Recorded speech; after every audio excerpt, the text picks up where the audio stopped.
Hello, everyone, and welcome.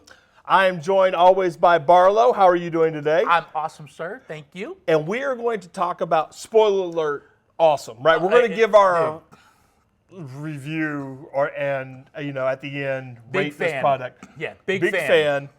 We are not sponsored. It's going to seem like we're sponsored by Gale Force 9 No, about this you know video. who sponsors us? Cool. That's who sponsors us. Yes. We're sponsored by Coolness, and that's it. Coolness we take is what money from no sponsors place us. except Cool. So we are going to talk about Gale Force 9 came out with a new map dungeon system called Tenfold Dungeon. Yeah, it's a modular terrain set, really, is a good way to describe it, right? For D&D, role play, miniature games. You can play miniature games in this? Yes. You definitely play role play in this. Absolutely, you could. And then they have 4 currently out. They have the Temple, the Town, Dungeons and Sewers, and the Castle. Dungeons and Sewers is the one on display. This is everything that comes in one of these little boxes. Yes. Right? So they all like kind of fit in on each other. They stack. So if you're familiar with like the, there's the Firefly game.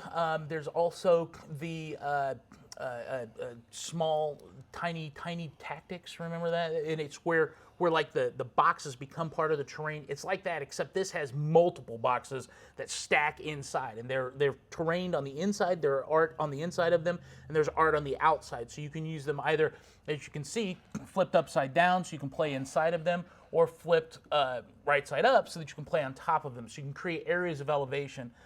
There's a lot of different included pieces as well. The artwork on them includes squares. So if you're playing Dungeons and Dragons, the 1-inch squares are built right into the set, so you don't have to worry about any of that. You can see them, yeah. And it's awesome how quickly you can set something up in like a minute.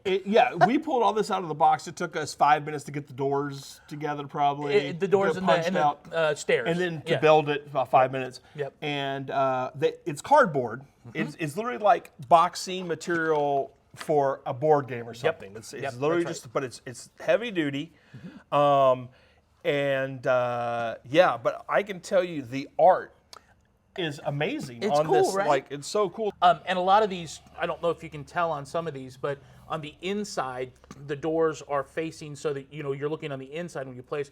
But then when you flip them over, the doors and the windows are placed so that it's correct. If you're sitting them up like this, it's correct on the outside. If you're playing like this, it's correct on the inside. So you can so really the town, get if you wherever stack your them to models make are buildings, yes, right? Yes. But then when you go into the building, you can flip it upside down, Yes. and then you're inside the building and everything. That's the only thing kind of looks a little wonky from the outside, like when you flip upside down because the windows are inverted. Yeah, on the outside. On the town especially, that's a big piece on the town. On the town, it's the most noticeable in town because the rest are just walls and stuff like that. But man, I'll tell you what. Doors, they've got clips for doors, doors that go over.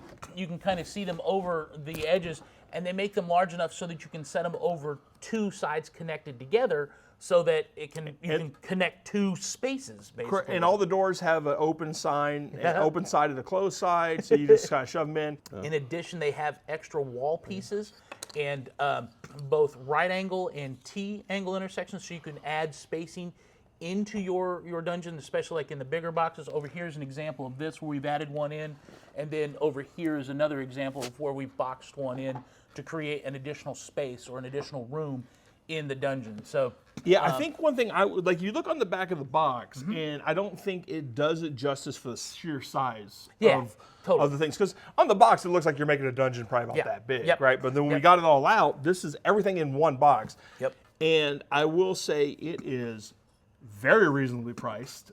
Very. It retails for $65, I believe. Yep. $65 retail. And and it also, if you're not sure if you want to try it, it comes with an adventure, a first level adventure for D&D 5th edition. Each one has a different one. Yeah, everyone has a different that utilizes the specific terrain in different layouts.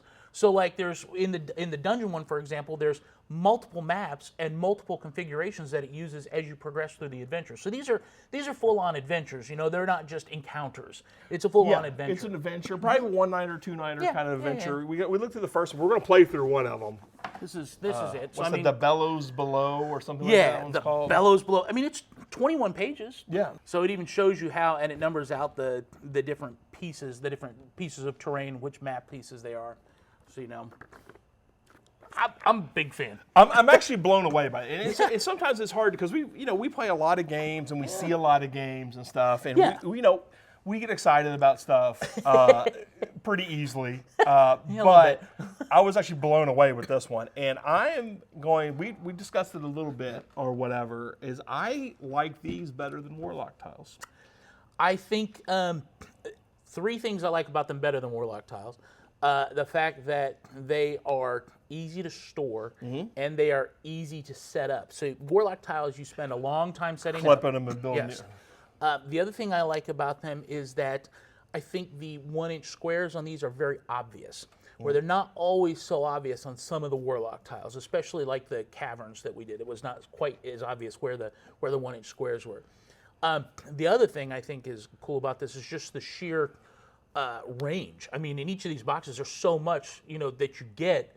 Versus, with a Warlock set, you're getting a small area. Like a little area. Versus this. They want you to buy a bunch of the expansions to build your dungeon out. Now, it's not plastic. It's not, 3D or stuff like that. I mean, the Warlock tiles are plastic. They're 3D. They look really good. And Warlock tiles is great. We do like Warlock tiles. I love them. But for something I can throw down on the table and get ready fast, and this travels easily, too. So if you're traveling to your game as a GM, this is so much easier than Warlock tiles. I like this more than Warlock tiles just for the price point differential. Oh yeah, totally. Because I think this is like, if you like the plastic and stuff, whatever, but you're not downgrading that much. What would you pay for Warlock tiles to get this much space? Oh, this is probably 4 or 5 kits for Warlock tiles. Right. So, whereas this is a single kit for less than $65. $65 is retail. Yeah, $65 retail. So for less than $100, you're getting way more. Yeah, and they have all kinds of stuff like this one. They show you on the back the illustrated rooms that actually have drawing and art on it, and they call them different things. Like the dungeon here, the Dungeons and Sewers has like a sewer crossing, overflow. The monsters lair, the rat corridor, the sluice corridor. Is there a rat corridor? The rat corridor. Well, and that's the thing too, especially with Dungeons and Dragons. I love when there's something that comes along that is just a cool accoutrement or add-on to the game that makes the game more fun or more enjoyable or easier. Something like, even if it's something just as simple as something to carry, your stuff in that makes it easier to play the game and get into play more. I love that kind of stuff, and this totally fits that bill. And because it's on a board, it's printed. It's more colorful. Yep, absolutely. Right than the Warlock tiles. Absolutely. Because Warlock tiles, are plastic. You're saying whatever, but these, How many D&D groups have like the vinyl mats that are one color and they use dry erase or wet erase markers or a dry erase board and do that? I mean, that's a great way to play Dungeons and Dragons, but 5th edition, like 3rd and 4th edition, really needs a map. And so there's a lot of options out there, right? There's a lot of the play maps that you can, the flip mats, I think they call them. Those are awesome. Those are great, but they're not 3D. This is like the next step up from the 3D flip mats. You got flip mats. You got 3D flip mats. That's essentially what this is. That's what this is, and they're very well done. Yep. So. Yeah, we figured we'd share this with you. These are the 4 kits currently out. We hope Gale Force 9 makes more of them. I want cyberpunk. I want science fiction. I want modern day. Gale Force, I want you to listen. They can do all kinds of stuff. They could. They totally could. But yeah, if you're interested in picking up any of these kits, please check your friendly local game store first. If they don't have it, you're welcome to check out the Guardtower.com. I will leave the link in the description below. Also, if you enjoy these videos, please leave a like and subscribe. We genuinely do appreciate it. And Barlow, I appreciate you coming out and showing this off and everything. We're excited to get. We're gonna play it. We're gonna wait. The Bellows Below. The Bellows Below. We'll have to come back and talk about how we liked it or not. Happening. It is happening. Well, we appreciate it, y'all. Y'all have a wonderful evening. See you around. Bye. Look at me. Look at me. I'm always ready. Look at me. I'm like, I was born ready. Is this right? This is right. I'm ready.